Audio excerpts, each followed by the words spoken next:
à tout le peuple de Dieu au Gabon. Chères filles et fils de Dieu, soyez toujours dans la joie, priez sans relâche en toutes circonstances. C'est la volonté de Dieu à votre égard dans le Christ Jésus. 1 Thessaloniciens 5,16.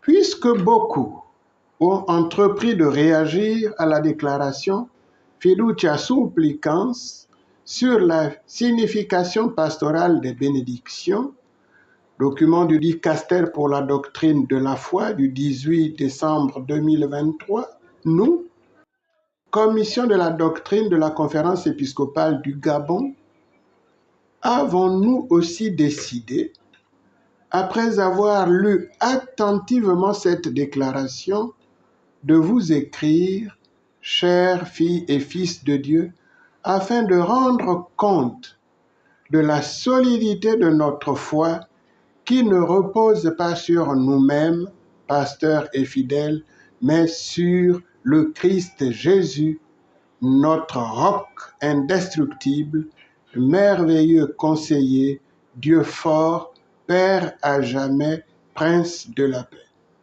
En effet, Jésus-Christ, hier et aujourd'hui, est le même. Il est pour l'éternité. Hébreux 13:8. Soyez toujours dans la joie.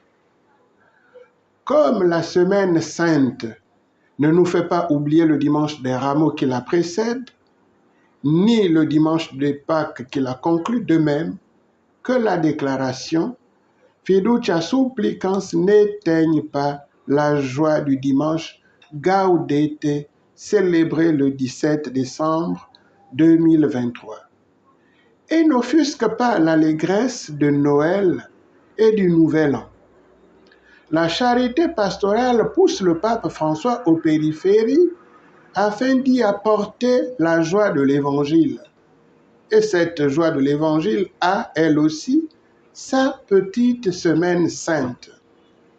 Restons très confiants en la présence rassurante du Christ qui a dit « Et moi, je suis avec vous tous les jours jusqu'à la fin du monde. » Matthieu 28:20. Soyez toujours dans la joie. La présentation du document Fiducia Supplicans, faite par le cardinal-préfet Fernandez, donne le contexte trouble dans lequel elle s'inscrit.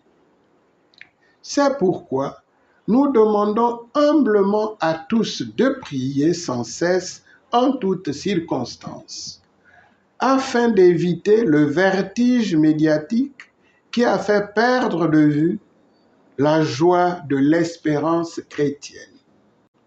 Cette même présentation résume le document en parlant de la possibilité de bénir les couples en situation irrégulière et les couples de même sexe, sans valider officiellement leur statut, ni modifier en quoi que ce soit l'enseignement pérenne de l'Église sur le mariage. Tous, nous lisons bien la possibilité de bénir et non pas la nécessité de bénir. Dans tous les cas, la dite possibilité de bénir qui n'apporte ni la validation officielle du statut de ces couples, ni la modification en quoi que ce soit de l'enseignement de l'Église sur le mariage, nous fait dire clairement: tout est permis, mais tout n'est pas bon. 1 Corinthiens 6:12. Et nous ajoutons que la possibilité de bénir, dénudée de nécessité, n'est pas exigible. Un proverbe bien connu déclare: si tu doutes, abstiens-toi d'agir. Quod dubitas ne feceris. Et comme pour cette possibilité de bénir, il faudra en plus éviter toute forme de confusion ou de scandale. Est-ce vraiment possible?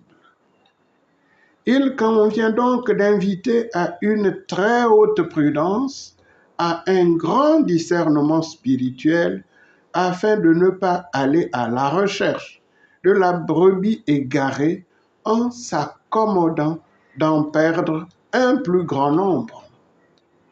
Et au sujet de la situation actuelle du Gabon, le Comité pour la transition et la restauration des institutions, CTRI, a interdit les couples de même sexe. Ainsi, dans notre pays, cette possibilité de bénir ces couples s'annule automatiquement. À cet effet, rendons grâce à Dieu pour le CTRI. Considérons aussi qu'au Gabon, et assez souvent, sans moralisme, des ministres ordonnés bénissent normalement des personnes individuelles en dehors de la messe. Soyez toujours dans la joie.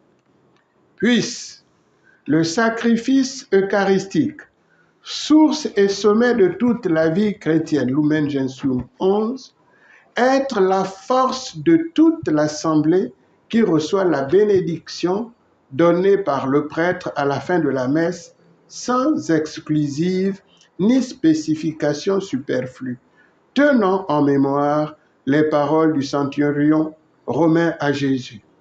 Seigneur, je ne suis pas digne que tu entres sous mon toit, mais dis seulement une parole et mon serviteur sera guéri. Matthieu 8:8. Par l'intercession de Notre-Dame du Gabon, avec notre paternelle bénédiction, à vous, chers filles et fils de Dieu, un fructueux et joyeux Noël 2023, une sainte, pacifique et bénéfique bonne année 2024, donnée à Mouila le 23 décembre 2023 pour la commission doctrine, son Excellence Monseigneur Mathieu Madéga Le Boisquéant, évêque de Mouila, président de la commission doctrine de la foi de la conférence épiscopale du Gabon. Et comme vous venez de l'entendre, Monsieur l'abbé, il y a les vœux de Noël, il y a les vœux de bonne année, parce que le message fut adressé un tout petit peu à la veille de Noël. Donc voici le contenu du message qui a été dit ou mieux cité par notre communiqué final. Je vous remercie. Un message très apprécié, merci Monseigneur. Que Dieu vous bénisse, ainsi que tous vos éditeurs et toutes les personnes qui partageront ce message. Et comme je sais que vous, c'est Cathol TV, donc tous ceux-là likeront et devront le partager pour être messagers de la bonne nouvelle. Et nous le demandons à vos auditeurs pour toutes les émissions que vous ne cessez de nous transmettre. Et nous souhaitons bonne année encore une fois, bonne santé, bonheur, prospérité et paix à tous ceux qui vous suivent au jour le jour. Que Dieu vous bénisse. Merci Monseigneur. Et en concluant, nous dirons aimez Dieu. Aimez Dieu pour qu'il soit aimé. Je vous remercie. Merci Monseigneur.